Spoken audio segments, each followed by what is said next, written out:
let's see. What are we going to use our 3D printer for today? What about using it to make something that we already have over 100 of? The humble keycap. This right here is of the escape variety. Helpful for getting you out of random programs, escape, getting out of menus, and just in general being clicky or clacky depending on your keyboard. Why do I have this in front of you today? Well, for the main reason of I want to make my own one of these. Now, this is from a Cherry MX keyboard, meaning that it has a standard pattern here, if it will focus, a standard pattern here for actually clipping onto the key switch itself, which is not demonstrated here now. So, first things first, if you want to design anything, you need to, or more like reverse engineer anything, you need to measure those dimensions, put it into CAD, and then see if what you've put into CAD and what you've designed actually fits. So let's start a design montage of just getting that basic geometry correct. Let's go.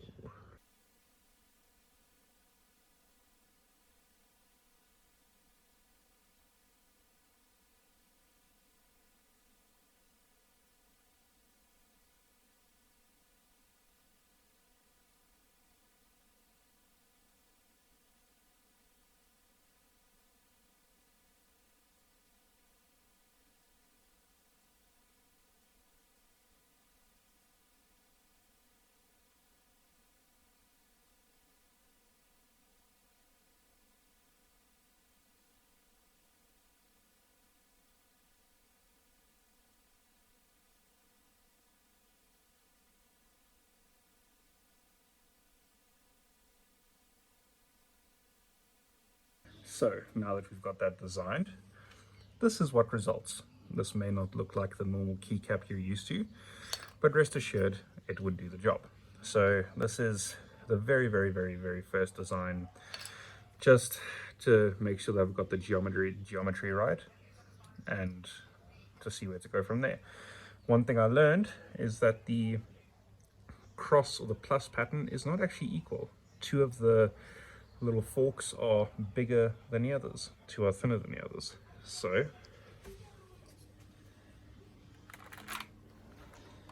now that we've got a keyboard to demonstrate on, we can line up the cross pattern with the one on the keyboard, push it on, it fits. Isn't that just amazing?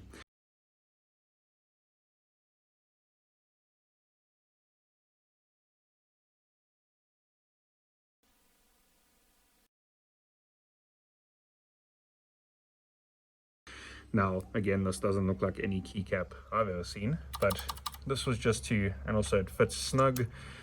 It doesn't require too much force to push on. It'll come off with about as much force as a normal keycap. So for a first attempt, it's not too bad. Now, let's see what we can do to get the shape right of the standard shape of a keycap. Let's go.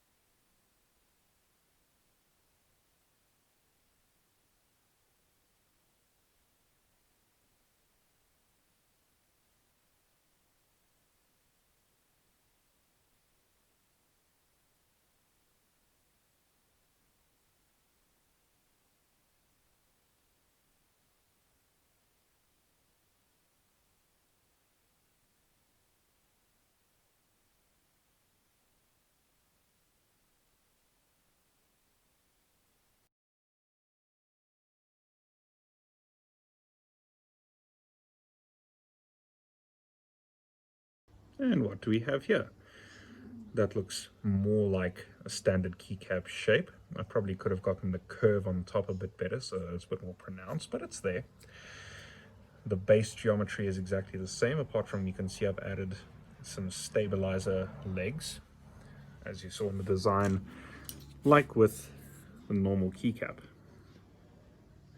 So, in theory, this should be, and also I've dropped in the, where it starts, like with the normal keycap, if you can see here, it's not flush with the bottom, it actually drops down a bit, and I've added that in there just with a custom support, and then I've just broken it away. So if we put this one on, as we can see, it pushes on nicely, clicks nicely.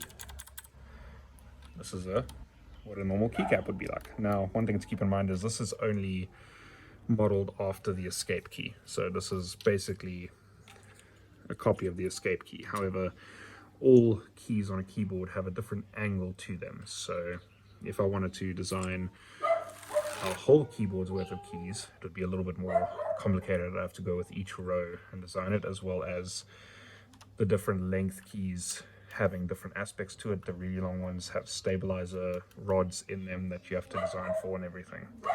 But I think for keycap, it's not that bad, especially for starting today. So now that we've got that, let's refine it a little bit.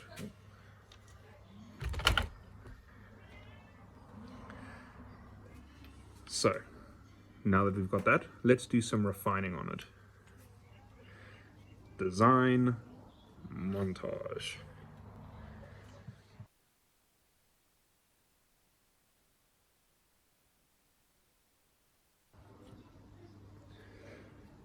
Okay, that one should have been pretty quick, just adding some fairly simple fillets all around. It's a bit more smooth. This one was quite sharp.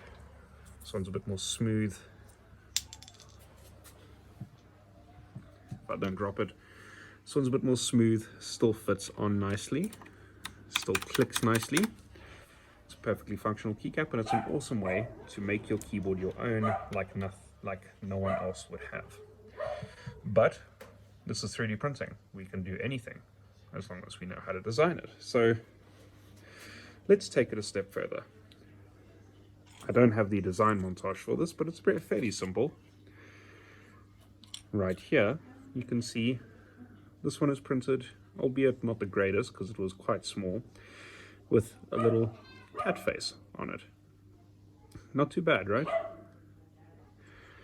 This one over here is similar. It's also got a cat face on it, but the top layer didn't turn out that well. This one though, and it's an issue I can see being pretty common with small stuff like this, has got a lot of stringing. As you can see, none of the others have stringing, and that's because this one I tried printing at 0.1mm layer lines. I could probably get rid of the stringing with some more fine-tuning of the settings, but overall I don't think there's too big of a difference between the two. Maybe with some finer settings it would come out nicely. Watch the stop at a little kitty cat face. Can do literally anything. It's 3D printing. So this is the extent of all of the testing I've done. As you can see, it's pretty easy to go from nothing to having something completely functional in about a day. Getting all these printed out only took a day, maybe a day and a bit, before I thought I could try and do some of the more creative designs. And who's to say it'll stop there?